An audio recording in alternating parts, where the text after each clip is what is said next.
Okay, hey there, hello everybody, and welcome again to Hempology 101! Oh shit. Right on, thank you very much folks, and thanks for coming to what is in some ways unfortunately going to be our last Wednesday night here in Beacon Hill Park. We will be back again next year after April 20th. We're here every Wednesday night until the conclusion of our annual tournament for Reach for the Pot, the world's only cannabis game show. And so there is one more Hempology though, because just because we're not doing it every Wednesday night here or somewhere else doesn't mean Hempology isn't happening. In some ways, Hempology now is doing more things than ever. They're just not as well known about. Next week we're having a Hempology meeting, but it's going to be at City Hall. We're going to be meeting at 7 and playing the game at 7:30, and we're going to do it in their new little stage there. I've never done it there before. We're just going to light it up right downtown Victoria, and I'm actually trying to go and get a bunch of professionals in the industry that weren't really involved much in the tournament in most cases, a lot of people that work in some stores and other individuals. So next week should be a really fun sort of all-star game, if you want to think of it like that. Although in a lot of ways tonight is much an all-star game. Tonight is our final in our annual tournament, the 6th annual tournament for Reach for the Pot.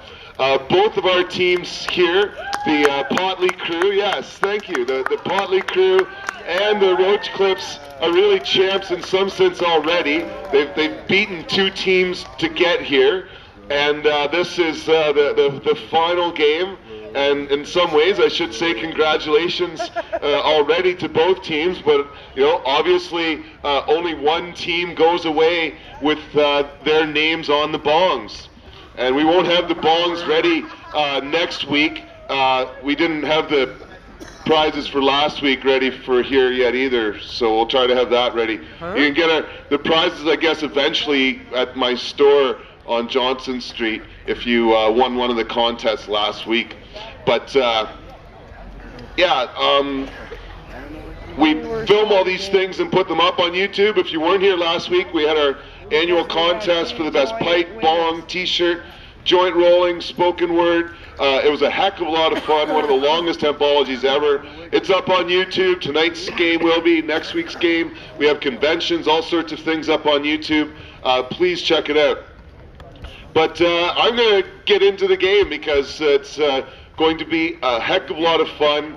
I've made some really tough questions here, but you know, it's a game show and this is like the championship. So, you know, if you're out there and you know some of the answers, please keep it to yourself, or your guesses even to yourself, and see if you can rack up some points and compare it to the teams up tonight. But like I say, there's prizes here, and more ego than one could calculate at times, and just more pride, I should say, because it's a real challenge to get here. And let's get on with the game. So I'll tell you all the rules. These folks know, but for those who've never seen it, there's 10 chances to get points. 8 of them are trivia questions. Both teams get 1 chance for 20, a second for 10, and we do multiple choice for 5 points. And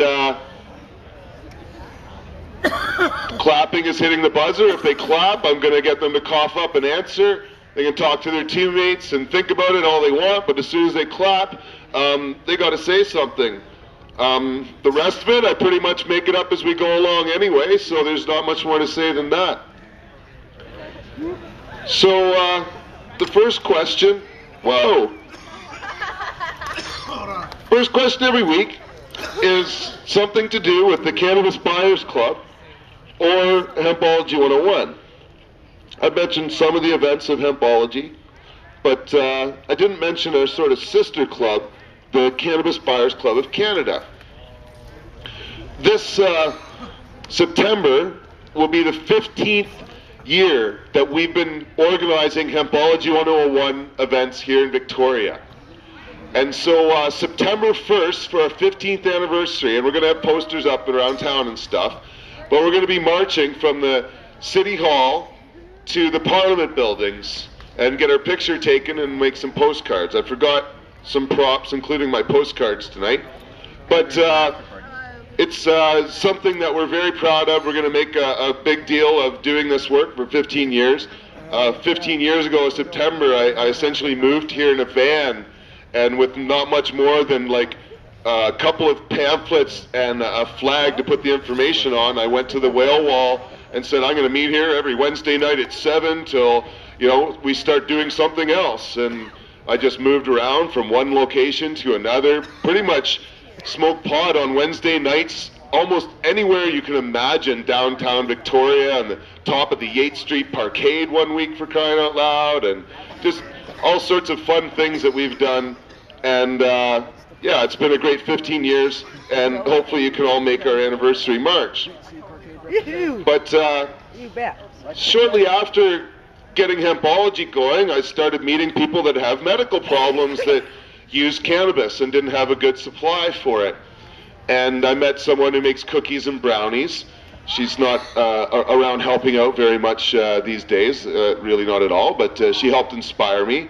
And we started up the Cannabis Buyers Club of Canada in January of 1996, selling cannabis products to people with permanent physical disabilities and diseases.